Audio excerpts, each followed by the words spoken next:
हरिः ओम।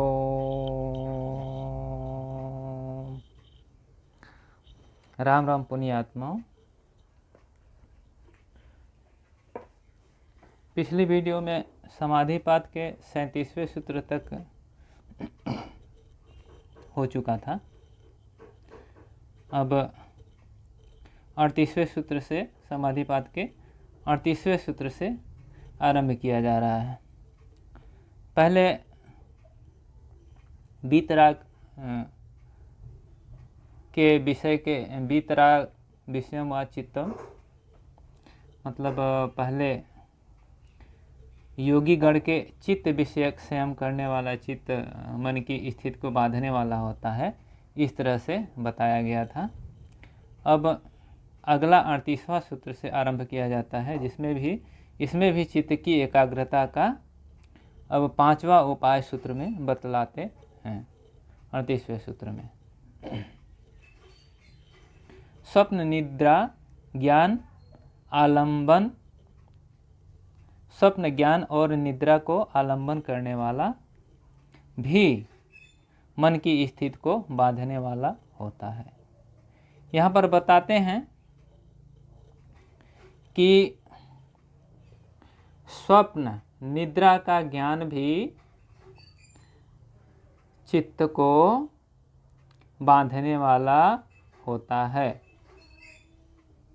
यानी कि जागृत अवस्था में चित्त में रजोगुण प्रधान होता है, इस कारण वृत्तियां बहुर्मुखी होती हैं।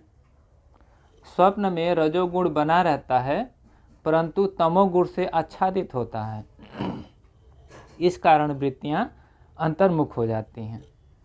निद्रा में तमोगुण रजोगुण को प्रधान रूप से पूर्णतया दबा देता है, इस कारण उस समय केवल अभाव की ही प्रतीति कराने वाली वृत्ति रहती है।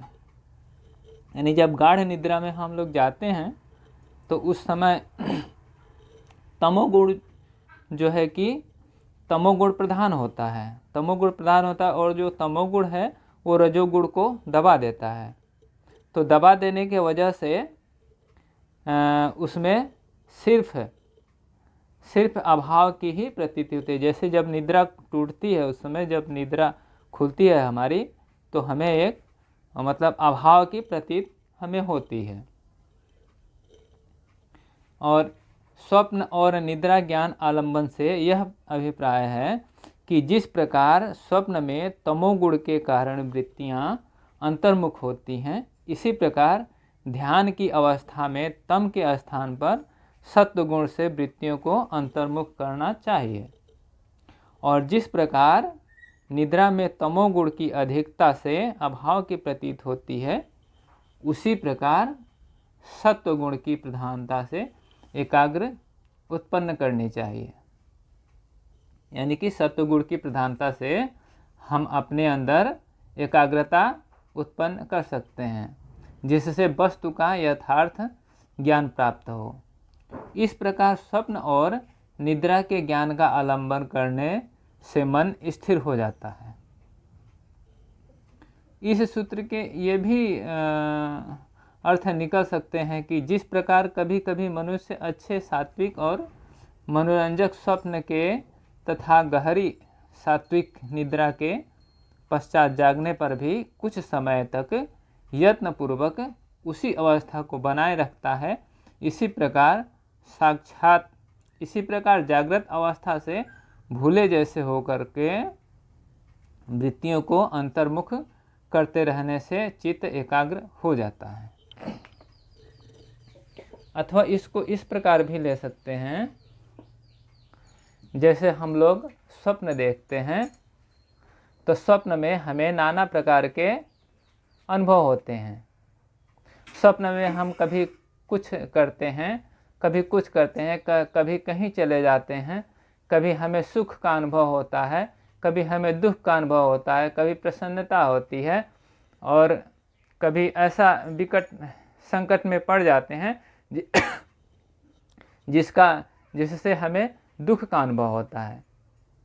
तो सपने में उस समय हमें ये बिल्कुल भी ज्ञात नहीं होता है कि ये हम सपना देख रहे हैं, किंतु हमें उस समय एकदम एकदम यथार्थ मतलब लगता है कि ये यथार्थ ही है। तनिक भी हमें स्वप्न का भान नहीं होता।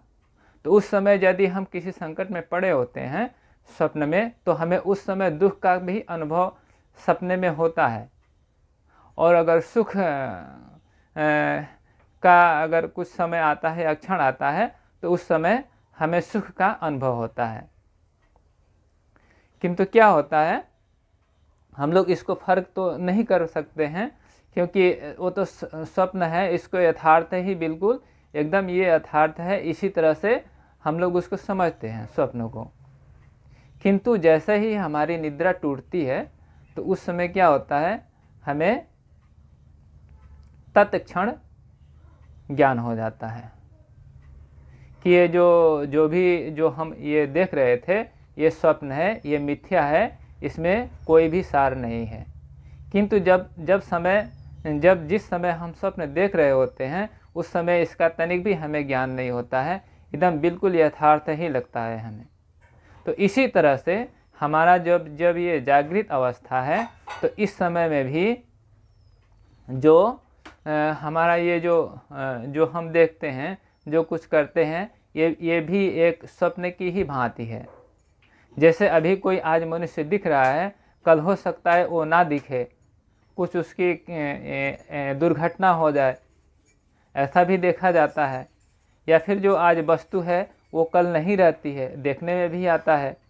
जैसे कभी सुनामी आ जाता है, तो उस समय हम देखते हैं आज तो ठीक ठाक है, कल क्या हो गया कि सुनामी आ गया, तो उस समय हजारों पेड़ ऐसे ही ख़त्म हो जाते हैं, हजारों घर ऐसे ही बर्बाद हो जाते हैं, हजारों लोग ऐसे ही मर जाते हैं, उनकी मृत्यु हो जाती है, हजारों जीव जंतु खत्म हो जाते हैं।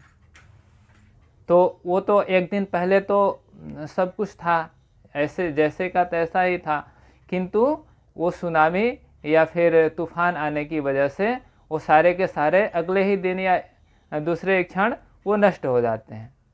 तो इस तरह से हमें ये पता चलता है कि जो कुछ भी है यहाँ पर दृश्य हम लोग जो भी देखते हैं, ये स्वप्न की भांति ही एक तरह से ये मिथ्या है, स्वप्न की ही भांति है। जैसे स्वप्न में हम लोग देखते हैं एक और अगले क्षण ही वो ख़त्म हो जाता है। इसी तरह से ये जो हमारा ये जो संसार है, इसको भी इसी तरह से समझना चाहिए। और देखने में भी हमें आता है, हमें दिखता भी है, अपनी आँखों से भी दिखता है कि हाँ ठीक ऐसा ही है। किंतु हम लोगों को इस तरह का इसमें ये बताया गया है, इस तरह का इसमें ज्ञान उत्पन्न करके, ऐसा होने से जब हमारे अंदर इस तरह की धारणा हो जाएगी, तो हमें संसार की तरफ से वैराग्य उत्पन्न होगा। जब वैराग्य उत्पन्न होगा हमें, तो हमारा जो चित्त है वो मन एकाग्र होगा। जब एकाग्र होगा तो हमें उसका फल समाधि होगा। तो उससे जो भी हम अपना जो हमारा लक्ष्य है, जो भी हम साधना हम कर रहे हैं, तो उसमें हमें एक सहायक होता है। और ये इस तरह से हमें वैराग्य उत्पन्न होकर के हमें हमारे लक्ष्य तक ये पहुंचाता है। इस तरह का भी ये स्वप्न निद्रा ज्ञान का अर्थ हम ले सकते हैं। अब अगला 39वां सूत्र आ गया। अब यहाँ लिखते हैं कि मतलब मनुष्यों की रुचियाँ भिन्न भिन्न होने से जिस वस्तु में जिसकी अधिक रुचि हो उसी का वह ध्यान करे। अगले सूत्र में यह बतलाकर प्रवृत्ति के प्रकरण को समाप्त करते हैं। यानी कि यहाँ बता रहे हैं यथा अभिमत ध्यानाद्वा, यानी कि जिसको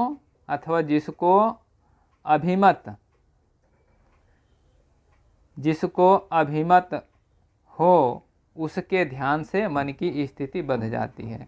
यानी कि हर एक व्यक्ति की रुचियाँ अलग अलग होती हैं, और हर कोई एक जैसा ध्यान अथवा एक ध्येय को अपना लक्ष्य बनाकर ध्यान नहीं कर पाता है, तो इसलिए लिखते हैं कि उसको जिस तरह से सुगम हो ध्यान करने में, जिसमें उसको सुगमता हो, जिसमें आसानी से उसका ध्यान लग जाता हो, तो बताते हैं इस तरह के जहाँ पे उसका ध्यान आसानी से लग जा रहा हो, उस जगह पे उसको ध्यान लगाना चाहिए, उस जगह पे मन को स्थिर करना चाहिए। इस तरह से, क्योंकि ऊपर पहले तो बहुत सारी विधियां बता आए हैं, तो यहाँ पर स्वतंत्र कर देते हैं। हो सकता है उन विधियों से उनका ध्यान एकाग्र ना हो पावे, तो इसलिए यहाँ पर ये बतला दिए हैं कि जहाँ जिसको अभिमत हो, जहाँ पे सुगमता से उसका ध्यान लग जाए, तो ऐसे जगह पे उसको ध्यान का अभ्यास करना चाहिए। इस तरह से करने से चित्त एकाग्र हो जाता है। अतः मनुष्य की भिन्न भिन्न रुचियाँ होती हैं, इस कारण जिसमें शास्त्रीय मर्यादा अनुसार सात्विक श्रद्धा हो, उसमें ध्यान लगाने से चित्त एकाग्र हो जाता है।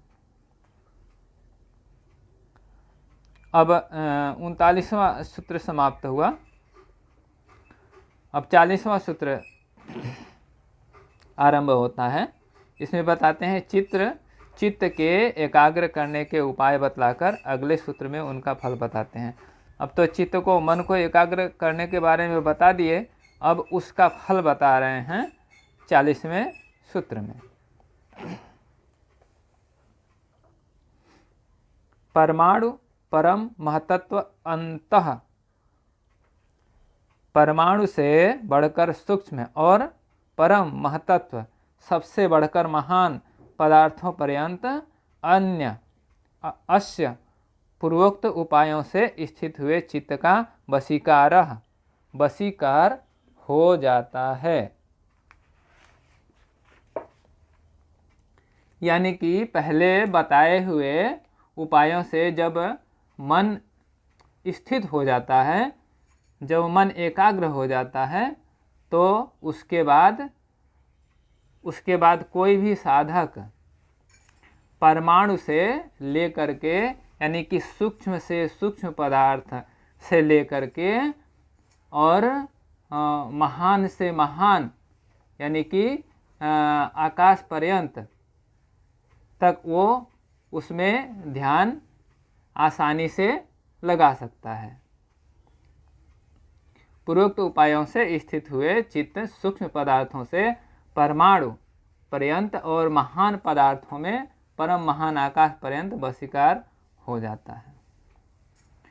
जब ऊपर बतलाए हुए उपायों से चित्त में एकाग्र होने की योग्यता प्राप्त हो जाती है, तब वह पूर्णतया बस में हो जाता है और छोटे से छोटे तथा बड़े से बड़े विषय में बिना रुकावट के लगाया जा सकता है। फिर अन्य किसी उपाय की आवश्यकता नहीं रहती। सूक्ष्म विषयों की अवधि परमाणु है और बृहद विषयों की अवधि आकाश है। जब इन दोनों में चित्त स्थित हो जाता है, तब स्थिरता चित्त के वशीभूत हो जाती है, अर्थात इच्छानुसार चित्त को स्थिर किया जा सकता है। इस प्रकार दोनों कोटियों में जाते हुए चित्त का जो रुकावट का न होना है, वह चित्त का परम वशीकार कहलाता है। इस वशीकार से परिपूर्ण हुआ योगी का चित्त पुनः किसी अन्य अभ्यास साध्य स्थिति उपाय की अपेक्षा नहीं रहता, क्योंकि जब मन बस में हो जाता है, जब साधक अपनी साधना करते जब उसका मन बस में हो जाता है, पूर्णतया बस में हो जाता है, तब वो जहाँ चाहे छोटे से छोटे से लेकर के बड़े से बड़ा वस्तु को लक्ष्य करके वह ध्यान लगा सकता है, ध्यान को एकाग्र कर सकता है और निर्बाधित रूप से वह उसमें ध्यान को एकाग्र कर सकता है। इनमें सूत्रकार के कहने का यही मतलब है। अब जो है 40वां सूत्र, 40वां सूत्र तो समाप्त हुआ। अब 41वां सूत्र का आरंभ करते हैं। इस प्रकार इन उपायों द्वारा संस्कृत हुए चित्त की किस स्वरूप वाली, किस विषय वाली और कैसी समापत्ति होती है, यह बतलाते हैं।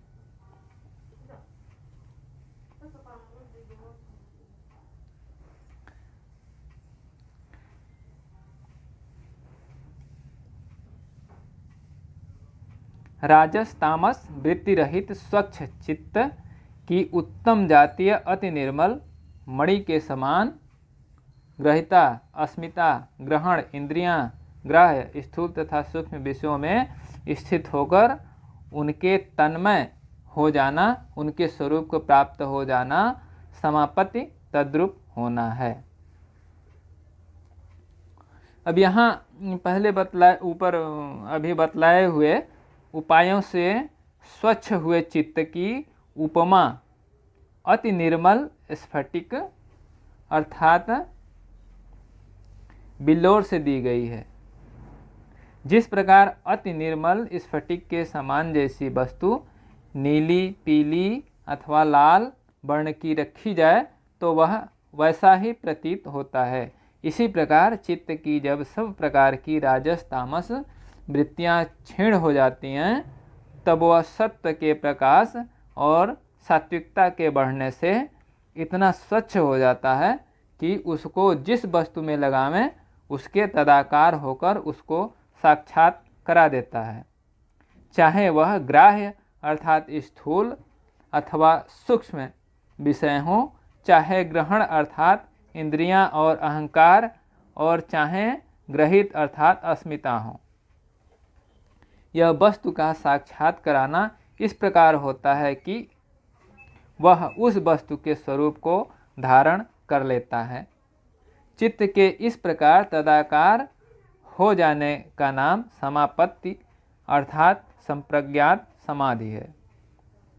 यद्यपि अनुष्ठान के क्रम से ग्राह्य, ग्रहण, ग्रहित होना चाहिए, यह तथापि ध्येय की और समाधि की उत्कृष्टता अपकृष्टता बतलाने के अभिप्राय से ग्रहित, ग्रहण, ग्राह्य इस क्रम से सूत्र में इसको बतलाया गया है। यानी कि जब चित्त पहले बताए हुए उपाय से जब चित्त एकदम से निर्मल हो जाता है, स्फटिक की भांति हो जाता है, जिस तरह से स्फटिक के सामने में कोई भी वस्तु, किसी भी रंग की वस्तु अगर रखी जाए तो उस रंग का वो स्फटिक हो जाता है। इस तरह से जब हमारा स्वच्छ निर्मल जब मन जब कहीं भी हम लगाते हैं तो सात्विकता के उसमें माने सात्विकता के बढ़ जाने से वह इतना स्वच्छ हो जाता है कि उसके तद्रूप भासने लगता है। वह मन इस तरह से उसमें मतलब लय हो जाता है मन, और बिल्कुल उसी के अनुरूप भासने लग जाता है। और इस तरह से जब उसके तद्रूप हो जाता है तो हमें उस चीज़ का साक्षात हो जाता है। यानी कि यदि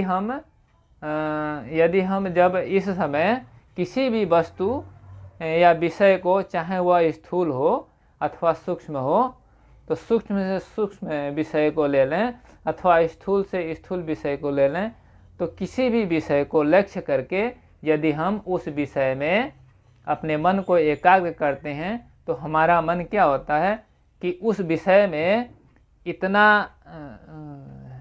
एकाग्र हो जाता है उस विषय में कि उस विषय के अनुरूप ही वो हो जाता है। यानी कि विषय के ही जैसा, मतलब विषय के ही अनुरूप वो अपने आप को भूल जाता है, वो विषय के ही तदाकार हो जाता है वो। तो इस तरह से जब हो जाता है तब उसके बारे में उसका ज्ञान वो प्रकट हो जाता है। यानी कि जिस किसी भी वस्तु को यदि हम जानना चाहें तो उसके बारे में तो सूक्ष्म से सूक्ष्म विषय हो अथवा बड़े से बड़ा विषय हो अथवा स्थूल हो या अथवा सूक्ष्म हो, तो किसी को भी हम लक्ष्य बनाकर यदि उस पर हम ध्यान एकाग्र करते हैं तो हमारा मन बिल्कुल उस विषय वस्तु को लेकर के बिल्कुल उसके तदुरूप हो जाता है। और जब तदुरूप हो जाता है तो उस विषय और उस विषय या वस्तु के का संपूर्ण ज्ञान हमें प्राप्त हो जाता है। उस विषय के और उस वस्तु के का ज्ञान हमें पूरी तरह से हमें प्राप्त हो जाता है। इस तरह से कहने का आशय है इस मंत्र का। अब यहाँ पर 42वां 41वां सूत्र समाप्त हुआ और 42वां सूत्र आरंभ होता है। तब सामान्य रूप से संप्रज्ञात समाधि का स्वरूप बतला दिया। अब इनके भेदों का वर्णन करते हैं। अब इनके भेद बताते हैं। तत्र शब्दार्थ ज्ञान विकल्पैः, शब्द अर्थ ज्ञान इन तीनों के विकल्पों से संकीर्ण मिली हुई समापत्ति ही समाधि सवितर्क है। यानी ग्राह्य यानी मन और इंद्रियों द्वारा ग्रहण करने में आने वाले पदार्थ दो प्रकार के होते हैं, स्थूल और सूक्ष्म। इनमें से किसी एक स्थूल पदार्थ को लक्ष्य बनाकर उसके स्वरूप को जानने के लिए जब योगी अपने चित्त को उसमें लगाता है तब पहले पहल होने वाले अनुभव में उस वस्तु के नाम रूप और ज्ञान के विकल्पों का मिश्रण होता है, अर्थात उसके स्वरूप के साथ साथ उसके नाम और प्रतीति की भी चित्त में स्फुरना रहती है। अतः इस समाधि को सवितर्क समाधि कहते हैं। इसका दूसरा नाम सविकल्प योग है। यानी बताते हैं जब हम किसी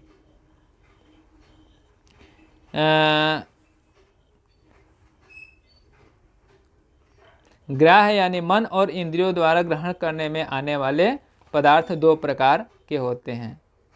ये तो पहले भी बताए हैं, यहाँ भी बताते हैं। एक तो स्थूल विषय हो गए और दूसरा सूक्ष्म विषय हो गए। तो जब हम पहले अगर किसी स्थूल विषय का हम ध्यान करते हैं, मान लीजिए जैसे नदी का हम ध्यान करते हैं, तो नदी का जब ध्यान करने जाएंगे तो हमें नदी एक तरल पदार्थ और निरंतर बहने वाली और इस तरह का और वो समुद्र में जाकर मिलने वाली इस तरह का हमें ज्ञान रहता है पहले पहल। और ये तीनों ही ये इस तरह का हमें पूरा उसके बारे में हमें ज्ञान रहता है, उसकी प्रतीति रहती है, उसके नाम का भी जैसे नाम की भी प्रतीति रहती है, और जैसे नाम जैसे नदी और रूप का भी प्रकृति रहता है, और उसके विकल्पों का मिश्रण रहता है, अर्थात उसके स्वरूप के साथ साथ उसका नाम और प्रतीति भी चित्त में उसकी स्फुरना रहती है। इस समाधि को सवितर्क और इसी का दूसरा नाम सविकल्प योग भी कहा गया है। अब 42वां समाप्त हुआ। अब 43वां यहाँ से शुरू होता है। इसके बाद बताते हैं अगला सूत्र आ गया, स्मृति परिशुद्धौ, शब्द और प्रतीति की स्मृति के भली भांति लुप्त हो जाने पर स्वरूप शून्या, अपने रूप से शून्य हुई के इव सदृश अर्थमात्र निर्भाषा, केवल ध्येय मात्र के स्वरूप को प्रत्यक्ष कराने वाली चित्त की स्थिति ही निर्वितर्क समाधि है। यानी पहले बताई हुई स्थिति के बाद जब साधक के चित्त में ध्येय वस्तु के नाम की स्मृति लुप्त हो जाती है और उसको विषय कराने वाली चित्त वृत्ति का भी स्मरण नहीं रहता, तब अपने चित्त के स्वरूप का भी भान न रहने के कारण उसके स्वरूप के अभाव की सी स्थिति हो जाती है। उस समय सब प्रकार के विकल्पों का अभाव हो जाता है। तो इस तरह से जब सब प्रकार के विकल्पों का अभाव हो जाने के कारण केवल ध्येय पदार्थ के साथ तदाकार हुआ चित्त ध्येय को प्रकाशित करता है। उस अवस्था का नाम निर्वितर्क समाधि है। इसके शब्द और प्रतीति का कोई विकल्प नहीं रहता। इसमें जो है शब्द और प्रतीति का कोई भी विकल्प नहीं रहता, अतः इसे निर्विकल्प समाधि भी कहते हैं। यानी कि पहले जो बता आए हैं पहले सूत्र में कि उसमें तो जो जिस वस्तु का हम ध्येय करते हैं उसके नाम और रूप का, इन सब का तो उसमें ज्ञान रहता है। लेकिन अभी जो निर्विकल्प वाले अगले सूत्र 43वें में बता रहे हैं कि किंतु निर्विकल्प समाधि में ऐसा नहीं होता। निर्विकल्प समाधि में जब हम किसी वस्तु को ध्येय अपना मान करके तो उसमें उसका ध्ययन करते हैं, तो इसमें नाम रूप का हमें कुछ भी ज्ञान नहीं रहता। सिर्फ जिस स्वरूप को मतलब जिसका हम ध्यान करते हैं सिर्फ उसी का ही स्वरूप का भान होता है हमें, इसके अतिरिक्त और कुछ भी नहीं होता। और उसके साथ ही चित्त जो है, चित्त का स्वरूप जब उसके तद्रूप हो जाता है, अपना जो चित्त का जो स्वभाव है उस विषय वस्तु को लेकर के उसके जैसा ही हो जाता है, तद्रूप हो जाता है। और उसके बाद में अपना चित्त का भी अपना जो है कि भान नहीं रहता उसमें। फिर बाद में क्या होता है कि अपने चित्त का भी, उसमें अपने स्वरूप का भी भान नहीं रहता, उसकी भी अभाव की सी स्थिति बन जाती है। तो उस समय क्या होता है, सब प्रकार के विकल्पों का अभाव हो जाने के कारण केवल ध्येय पदार्थ के तदाकार हुआ चित्त ध्येय को प्रकाशित करता है। तो इस समय कुछ भी तो नहीं रह जाता।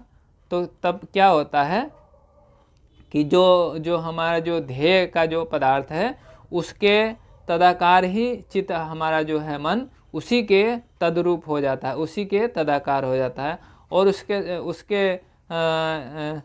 उसके तदाकार होकर के उस ध्येय को प्रकाशित कर देता है। यानी कि उसके बारे में हमें ज्ञान प्रदान कर देता है। तो उस अवस्था का नाम निर्वितर्क समाधि है।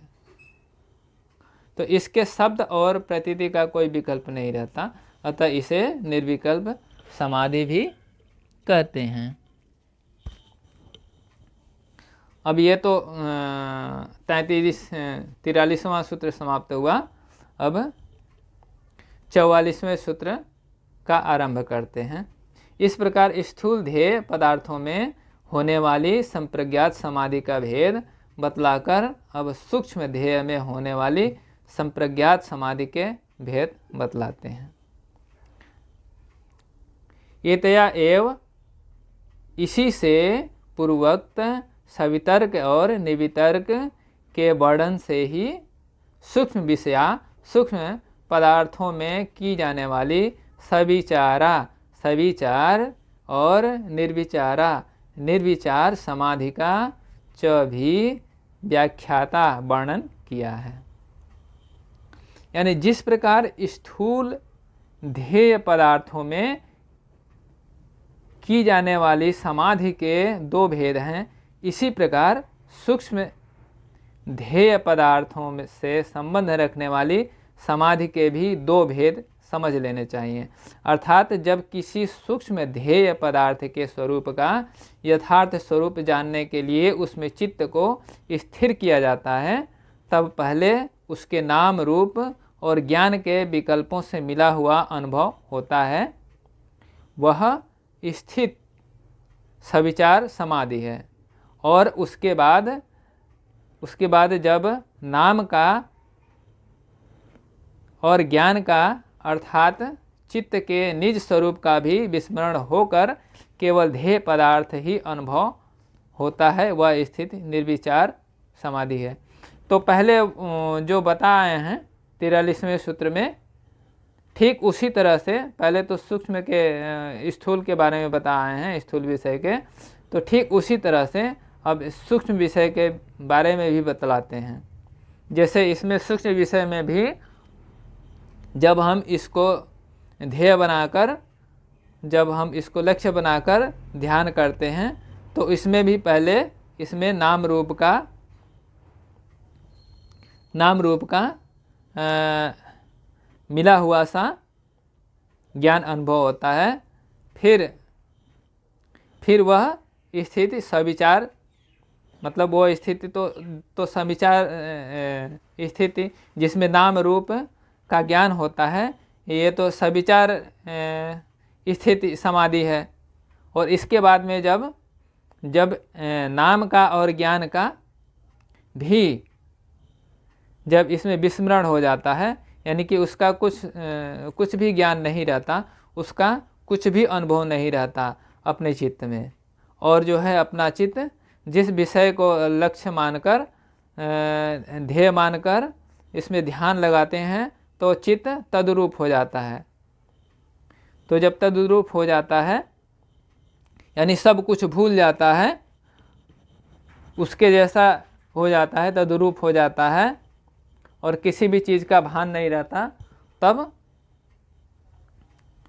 उसके बाद में उस ध्येय पदार्थ का अनुभव हो जाता है।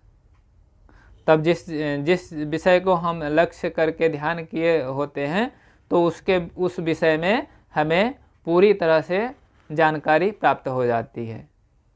चाहे कोई भी सूक्ष्म विषय हो, जब हमारा जब मन निर्मल हो जाता है, स्वच्छ हो जाता है, एकदम से जहाँ लगाएं वहाँ ही स्थित हो जाता है, चाहे स्थूल पदार्थ हो अथवा सूक्ष्म पदार्थ हो, तो जिस विषय में भी हम अपने मन को एकाग्र करते हैं, तो चित्त को एकाग्र करते हैं, तो उस समय हमारा मन या अथवा हमारा चित्त एकदम से तद्रूप होकर के सब कुछ भूल के उस जैसा वृत्ति बन करके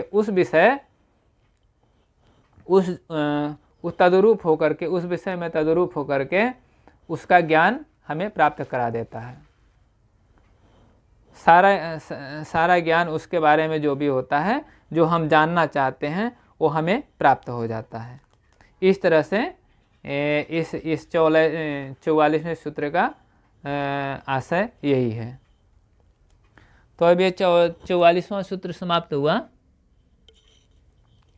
अब 45वां सूत्र आरंभ किया जाएगा मित्रों। 45वें सूत्र में जो है कि हम अगले वीडियो में